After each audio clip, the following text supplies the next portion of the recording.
Trade deal का भारतीय अर्थव्यवस्था पर भी असर पड़ा है। अमेरिकी टैरिफ कम करने का ऐलान होने के साथ ही भारतीय शेयर बाजार तेजी से भागने लगा।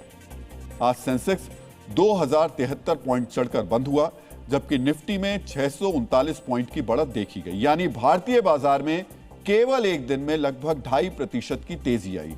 शेयर बाजार के निवेशकों के लिए यह बड़ी राहत है। रियलिटी, मेटल, बैंकिंग, फार्मा और ऑटो सेक्टर में सबसे ज्यादा खरीदारी देखी गई। शेयर बाजार में तेजी से निवेशकों का पैसा करीब 12 लाख करोड़ बढ़ गया। सोचिए, एक डील का ऐलान होते ही शेयर बाजार ने निवेशकों को कितना माला माल कर दिया। डीएनए मित्रों, टैरिफ और भारत अमेरिका के बीच संबंधों में तनाव के कारण विदेशी निवेशकों ने भारतीय शेयर बाजार से दूरी बनाकर रखी थी। जुलाई 2025 से जनवरी 2026 तक विदेश की निवेशकों ने 2,20,000 करोड़ से ज्यादा की बिकवाली की थी। यानी टैरिफ का ऐलान होने से अब तक विदेशी निवेशकों ने हर घंटे औसतन 152 करोड़ रुपए के शेयर बेच दिए। लगातार विदेशी निवेशकों की बिकवाली का असर शेयर बाजार की उथल-पुथल पर पड़ रहा था। बाजार के जानकारों के मुताबिक भारत अमेरिका के बीच ट्रेड डील पर बात बनने से शेयर बाजार को मजबूती मिलेगी। डीएनए मित्रों, अमेरिका के साथ ट्रेड डील में एक सबसे बड़ा फायदा यह हुआ है कि तेजी कितनी होगी वो तो समय बताएगा, लेकिन एक अच्छी बात यह हुई कि बाजार में ज़्यादा गिरावट की संभावनाएं अब नहीं के बराबर या बेहद कम हो गई है। करेंसी मार्केट में रुपए की कमजोरी पर ब्रेक लग गया है। कच्चा तेल फिर से नीचे की तरफ आता हुआ दिख रहा है। सो आई थिंक यहाँ पर इस लेवल पर बाजार में पॉजिटिव्स ज़्यादा हैं, नेगेटिव्स कम हैं। एफआईज की बिकवाली और कंपनियों की कमाई बढ़ना, ये दो छोटी चीज़ें ऐसी है जो आगे हमें देखनी है। बाकी जो पॉजिटिव फैक्टर्स हैं वो ज़्यादातर आ चुके हैं। ऐसे में बाजार ज़्यादा घटेगा नहीं और हो सकता है धीमे धीमे अपनी मजबूती बनाने की कोशिश करें। डीएनए मित्रों, एक तरफ शेयर बाजार जहां तूफानी तेजी से भागा, वहीं दूसरी तरफ रुपए में भी मजबूती आई है।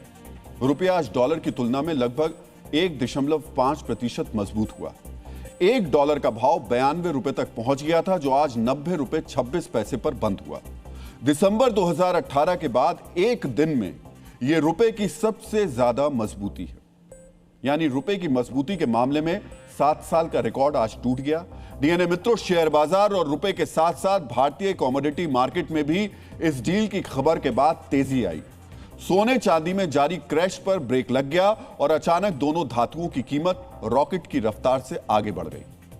3 दिनों की गिरावट के बाद मल्टी कमोडिटी एक्सचेंज में चांदी का दाम 13% यानी लगभग 32,000 रुपए प्रति किलो बढ़ा। अब चांदी का भाव 2,68,000 रुपए प्रति किलो पर पहुंच गया है। वहीं दूसरी तरफ एमसीएक्स में सोने में भी करीब 8,000 रुपए यानी 5% की तेजी आई। 10 ग्राम सोना 1,52,000 रुपए पे आ गया, जबकि पिछले 3 कारोबारी दिनों में सोने की कीमत 26,000 रुपए कम हुई है। डीएनए मित्रों, अंतर्राष्ट्रीय बाजार में सोने के दाम में और ज्यादा तेजी आई है। भारतीय बाजार पर भी इसका असर पड़ना तय है। मित्रों, ट्रेड डील की घोषणा के बाद भारत और अमेरिका की अर्थव्यवस्था पर पड़े तत्काल असर के बारे में आपको पता चल गया होगा। जाहिर है कि टैरिफ हटाने से भारत की अर्थव्यवस्था पर आने वाले समय में भी पॉजिटिव असर देखने को मिलेगा। किन सेक्टर्स में भारत को लाभ होने वाला है उसके बारे में बताने से पहले आपको पिछले 6 महीने में टैरिफ के नेगेटिव असर के बारे में जानना चाहिए। अगस्त से अक्टूबर 2025 यानी टैरिफ लागू होने के पहले 3 महीनों के दौरान अमेरिका को किए जाने वाले भारतीय निर्यात में 28% की कमी आई। मई 2025 में भारत ने अमेरिका को 8.83 अरब डॉलर का निर्यात किया, जो अक्टूबर का महीना आते आते लगभग 6 अरब डॉलर का रह गया। भारत का निर्यात जहां घट गया, वहीं अमेरिका से होने वाला आयात बढ़ गया। अगस्त में अमेरिका से कुल आयात लगभग 3.5 अरब डॉलर था, जो अक्टूबर तक बढ़कर लगभग 4.84 अरब डॉलर हो गया। डीएनए मित्रों, अमेरिका को निर्यात कम होने का असर टेक्सटाइल, फुटवेयर, ज्वेलरी और फूड आइटम्स पर सबसे ज्यादा पड़ा। ये श्रम प्रधान उद्योग हैं जहां बहुत से लोगों को रोजगार मिलता है, लेकिन अमेरिकी निर्यात घटने से कई कारखानों के बंद होने की नौबत आ गई।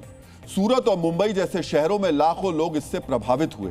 हालांकि भारत ने घरेलू खपत बढ़ाने के लिए जीएसटी में कटौती की, साथ ही दूसरे देशों को निर्यात में बढ़ोतरी की ताकि अमेरिकी निर्यात पर पड़े असर को कम किया जा सके। लेकिन अमेरिका के सबसे बड़े व्यापारिक साझेदार होने की वजह से हालात ठीक होने में लंबा समय लगता। इस हालात में अमेरिका की तरफ से टैरिफ में कमी के ऐलान के बाद निर्यातकों को बड़ी राहत मिली है। भारतीय सामान कीमत के मामले में एक बार फिर से अमेरिकी बाजार में प्रतिस्पर्धी हो जाएंगे। 100 रुपए का जो सामान टैरिफ की वजह से अमेरिका में 150 रुपए में बिकता था, वो अब 118 रुपए में ही बिकेगा। इससे भारतीय सामानों की मांग अब बढ़ेगी। टेक्सटाइल, ज्वेलरी और फुटवेयर सेक्टर को सबसे ज्यादा फायदा होगा। साथ ही ट्रेड वॉर खत्म होने से आईटी और फार्मा सेक्टर में भी अनिश्चितता कम होगी।